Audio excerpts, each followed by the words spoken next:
Bienvenidos. El día de hoy hablaremos sobre bases de datos y su clasificación. Como sabemos, una base de datos es un conjunto de datos relacionados y guardados sistemáticamente para poder usarlos, analizarlos y tomar decisiones. El objetivo de ello siempre será ordenar y clasificar dicha información para que ésta sea útil en una determinada tarea. En esta ocasión hablaremos sobre la clasificación de las bases de datos y los diferentes tipos que podemos encontrar en las mismas. Comenzamos. Iniciaremos hablando sobre todas aquellas bases de datos que se caracterizan por tener variabilidad en sus datos, como podría ser la base de datos estática, que son todas aquellas bases de datos que almacenan dicha información. Sin embargo, esta información no cambia con frecuencia. Estos datos pueden ser históricos, de referencia o de cualquier otro tipo que no requiera una actualización constante. Un ejemplo común podrían ser todos aquellos archivos de ventas de años anteriores de una empresa, donde la información ya no cambia y se utiliza principalmente para análisis y consultas. Continuamos hablando sobre las bases de datos dinámicas, que al contrario de las estáticas, estos datos nos permiten cambios frecuentes en las mismas bases. Estas son ideales para aplicaciones que requieran actualizaciones en tiempo real, como sistemas de inventario que actualizan existencias constantemente, o redes sociales, donde los usuarios viven subiendo contenido diario o todo el tiempo. Seguidamente podemos hablar de todas aquellas bases de datos que se caracterizan por tener un contenido específico, como lo son las bases de datos bibliográficas. Estas poseen toda la información sobre documentos como títulos, autores, resúmenes y referencias, pero no el contenido completo de un documento. Estas son utilizadas y son ideales para indexar y clasificar la literatura académica y científica, facilitando la búsqueda y el acceso a la información relevante.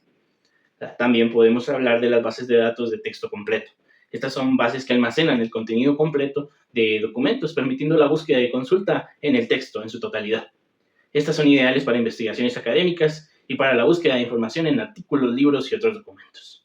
Finalmente, en esta clasificación podemos hablar de los directorios, que son todas aquellas bases que contienen información básica de contacto, como lo son los nombres, las direcciones, números de teléfono y correo electrónico de una persona.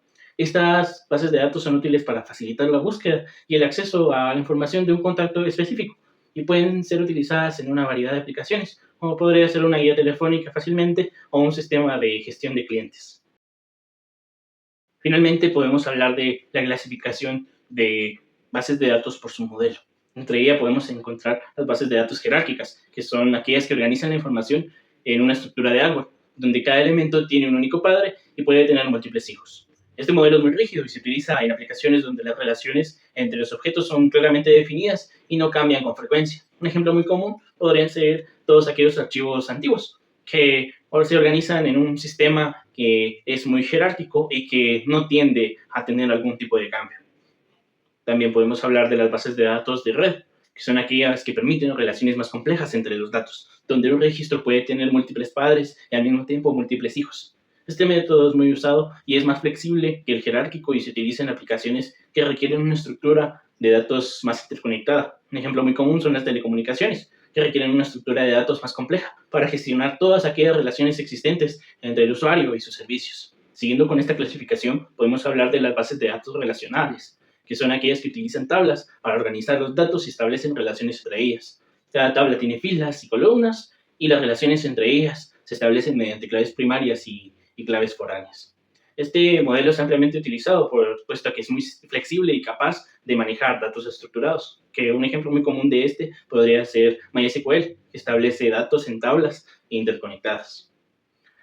También podemos hablar de las bases de datos orientadas a objetos, que son aquellas que almacenan, como su nombre lo indica, los datos como objetos, que incluye tanto su información como sus funciones. Cada objeto tiene propiedades y métodos que definen su comportamiento, y las relaciones se establecen mediante referencias.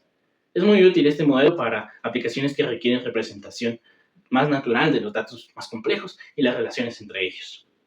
Finalmente hablamos de las bases de datos documentales, que también son de un tipo NoSQL. Estas son aquellas que almacenan los datos en documentos flexibles, como lo son JSON o XML. Cada documento puede tener una estructura distinta y las relaciones entre estos se establecen mediante referencias. Es un modelo muy ideal para todas aquellas aplicaciones que requieren un manejo de grandes volúmenes de datos no estructurados y semiestructurados y que requieren una gran flexibilidad en su estructura. Un ejemplo muy común sería MongoDB, que permite almacenar estos datos en documentos muy flexibles.